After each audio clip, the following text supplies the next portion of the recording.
All right, so let's go ahead. Before we continue with any more stuff about the articles, let's look at the top of this page and let's just start from top down. And part of the reason I want to do that is I also want to talk to you about styling images and how you can scale images and add background images, things like that. And since we have an image that's placed in the HTML up here, then let's just go ahead and start there. So first of all, if you were to look at, well, I'm going to also rescale this a little so it can fit better on the page or on my screen. All right, so let's go over here to the HTML since we're actually going to be talking about that first. And right now we're starting in the banner, so I'm going to open my banner section up, and you can see that we have an article, and inside of it we have an image that we've placed there. And if I highlight it in the HTML, you see over in my live view it highlights it with a blue border, a temporary border. So there are a few things that I want to talk about in terms of image sizing, and one is that you can scale images. So if you don't want it to always be the same size, and in this case I don't, I actually want it to scale with the size of the browser, then I can make a rule for this. And if I want to make a rule that only affects the image that's up here, then I would need, of course, to make a rule of specificity that targets the image that's maybe in the header of the banner section. So let's go ahead and in my CSS, I'm going to scroll up here where I find my section banner styling, and then you can see that I have like a little header styling area. So I'm going to go ahead and I'm going to borrow this. I'm just going to copy this into my clipboard so that I can paste it here and say that put a space that any IMG inside of that section banner. I could do it that way. That's one way of doing it. So that means that if I wanted to put any other image that's inside of this HTML up here inside of the header, or then actually not just inside of the header, but inside of the entire banner, it would get treated a certain way. Well, really, we're talking about just the header. So I'm going to be really specific, and I'm going to say that any image tag that is inside of the header that is also inside of the section whose ID is banner is going to get treated in the following ways. So what that does is it's going to target this IMG tag because it is in the header that is technically it's in an article but that's also in banner, but we don't have to have this. It'll still work because this header is considered a descendant of this banner ID. And even though we don't explicitly say article here, and part of why I'm doing this is because I'm not saying article here, is because I want you to see that this is not technically a child of the banner ID, but it is a descendant of the banner ID. Okay, so this will still work, this rule. All right, what I want to do is tell that image tag, right, that image tag, how big to be based on its width. So I'm going to say width, and let's just say, let's just see what happens if I say 100%. Okay, and boom, it makes that a really big picture, and it will always be 100% of that browser window. So no matter how big I resize it, it's going to get gargantuanly huge.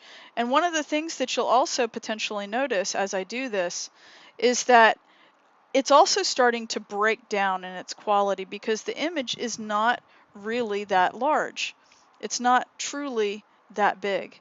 And so it'll still scale it beyond its actual resolution and it'll start to look kind of crummy. So you have to be kind of careful with the width. And earlier, you remember when I was talking about how you can set a max width so that your images don't scale too big? Well, that could be, you know, one of the things I'm talking about, right? So anyway, we're going to say instead of width being 100%, let's say that width is 30%, okay? And let's get rid of that. So that shows you that it's a much smaller image, and it gets bigger, smaller, smaller, right? And so that might be the right size. Let's just put this back over here. But if you wanted to experiment, you could experiment. And the other thing too is that I also don't want it to get too big or too small, right? So that might be a little bit bigger than I want it to be. So I might just sort of play around with this and see, okay, let's try maybe 25% and, oops, that's 15. Sorry, made a mistake. Let's try 25%. Okay, and then that might be a better size than the 30%, and it'll just keep getting bigger and bigger. And so the other thing that you could do is you could look at the actual size of the image. And if you don't remember how to do that, there's some different ways. One is you could inspect this image. I could right click it and say inspect right here in the style sheet. And I had named mine pic 400, so I knew that it was 400 pixels wide. But if you weren't really sure, if you hover over the picture, see how it tells you that the natural size is 400 by 400 pixels? That's one of the ways that you can find out. You can also find out if you were to toggle open your view show sidebar, and you could look at pic 400 and it tells you what the actual dimension really is. So anyway, I'm going to go ahead and first of all, let's toggle back over to our CSS, and then I'm going to get out of view and I'm going to hide that sidebar again. So I know that it's 400 pixels. I don't want it to ever be bigger than 400 pixels because then the quality will start to break down. So I'll say max width. Let's do max width at 400 pixels. And I could also do a min width too if I didn't want it to like get really, really, really tiny. Like that might be a little smaller than I want it to be. So I could also do something like add a min width as well. And let's say that we're going to make that 130 pixels or something. Okay, and that's as small as that picture will ever get. Okay, so it has now a natural rescaling size, resizable width that will max out at 400, and it won't ever be smaller than 130 pixels. Okay, so now we've got a scaling picture, which is kind of cool.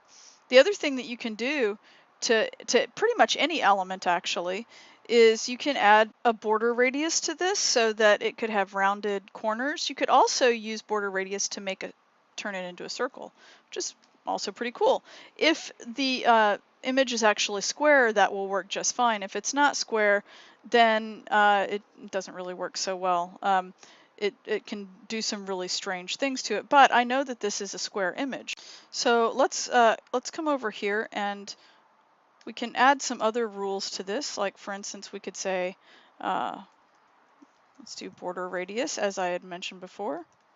So you start to type out the word border, and then if you put a dash and then you put R, it'll start to pop up. So we're going to put a border radius, and if I put one value, it'll be all the way around. And since it's square, I can do 50%, and it turns it into a circle. If I wanted to do something smaller, for instance, though, let's say like 10 pixels so that it rounded the corners, you could see that I could do it that way.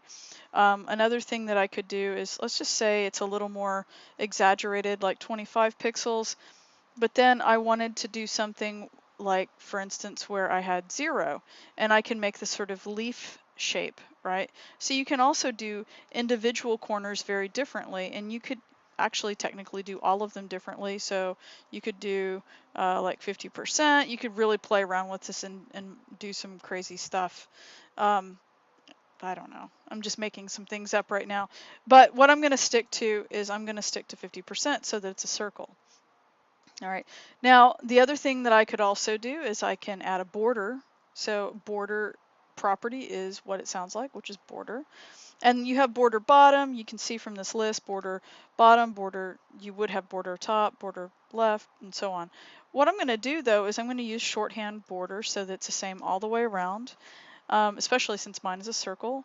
And I'm going to go ahead and tell it to be, by the way, the border property takes 3 values. It takes color, it takes the type of border, like whether it's solid, dotted, and so on, and it also takes the size of the border, like in pixels. So I'm going to do, I'll do white. So white, you can either type white like that, or you could type the hexadecimal value for white, which is FFF.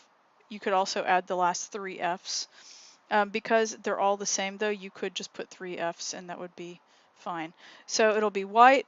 Let's say that it's solid, and it starts to add it, and then we're going to say how many pixels it is. Let's say 3 pixels, like that, 3px, and then now I've got a border around it.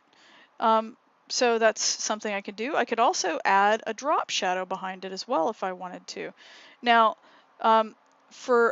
there are different types of drop shadows you can add to things. There's a text drop shadow, and then there's like a drop shadow that you can add to an element. That's referred to as a box shadow. So a box shadow is going to be like to a physical element that is not specifically applied to text. There is another thing for text specifically, though, called text shadow. So let's do a box shadow. We'll do box dash, and we start to type S, and it pops up. Now, to do a box shadow, there's some different values that it takes. The first value is going to be it's going to be the directional shadow that's going to be on the x-axis. So it would be like, if I were to put 0, that would be like having a 90-degree straight down light if you had a light source. All right, that's going to be the offset for the x-axis. All right, and then if you wanted to have the other direction, how much it's offset, all right, you can put some sort of number. I'm going to have the offset be, let's just try like maybe 5 pixels, right? And you start to see how heavy it gets right about here. And it just starts drawing a heavy dark line in. Then you could also do the spread, or actually the blur. So let's do like a 10 pixel on that. And then if you wanted to make it even larger, you could, put the spread on there. Okay, so the first one's the blur, and then the second one is a spread. You can also leave the spread off. If you don't put anything, if you put 0, that's what's going to happen. If you put nothing, it's going to be an automatic spread. And then you would want to put the color that you want to apply. Now you can do a solid color, like in this case it's applying black as the solid color, so that's not going to look any different. But the other thing that you can do too, if you don't want to use a solid color, is you can use a semi-transparent color. So if I were to get rid of that, I can do something called RGBA, and then in parentheses I'd put the values. You'd put the first value as red, so I'll do 0, right? Because if you remember, black, pure black is going to be 0, 0, 0. For 0 red, 0 green, 0 blue, because there's literally 0 light coming through the monitor. And then the last one is going to be the alpha channel, or the transparency level. So if we do 0, 0, 0, that gives us black, and then I do another comma for the transparency level. If I were to put 1, that's the same as saying 100%, which is also the same as saying pure black. If, however, I went and I did a 0.5, for instance, you can see that it puts a very faint semi-transparent shadow. So if it were to be on top of anything that had, for instance, like a texture, you'd be able to see a little bit through that shadow to the texture. So anyway, let me see if I can show you this at a larger scale so it's easier to see. You can see that it's got a very, very, very slight shadow. So you could make yours as strong or heavy as you want, but you can experiment with that. Okay. So that's how you can add a box shadow to something very simply. And just remember, what we've done here is we have applied a rule to an image that is placed in the HTML. So if you ever hear me refer to an image as a placed image, what I mean by that is that it's literally placed in the actual HTML file with an HTML tag called IMG. All right, so it's an IMG tag that has a source, and it goes and refers to the file. That means that it physically takes up space in the HTML. Now, some of the things that you'll notice maybe, if let's say you're using Dreamweaver in this class, there are some applications whenever you use the WYSIWYG tools, or the little buttons, for instance, like if you go and you place an image inside the HTML using a button, what it's also going to do is it's going to add a width attribute and a height attribute. And so let's say that it did say width 400, right? And then it said also height 400. Height equals 400. If this happened, I'm not telling you to do this right now. If this happened, you would end up with some weird thing like this. All right, and the reason that that's happening is because we haven't set anything about the height in the CSS. All we did was tell it to override the width, and so it starts to pancake the image. So if you use something like Dreamweaver and you use a button to put an image in your HTML, it's going to potentially do something like this, and you need to remove it, because if you don't have that there, what happens is that it'll set the width. You can set the width in the HTML, or excuse me, in the CSS, like we've done down here on line 34, and then it'll automatically adjust the ratio of proportionally for the height. Okay, but it won't do that if you put attributes of width and height inside the HTML image tag. Okay. All right, now you might be wondering, like, okay, well, how do I get this information centered? Well, what if I want everything in here centered? So one of the things you'll learn about an image is that it is an inline element, and as such, it will take any other kind of inline styling, for instance, like text alignment.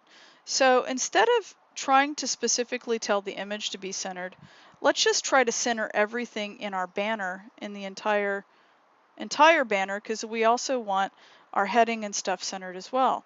So let's do that. So if I come up here to the banner and I say text align like this, I can say center. And then you see what happens is that it aligns everything inside of the banner that is an inline element. An IMG tag will follow a text align rule or text align property if it is specified.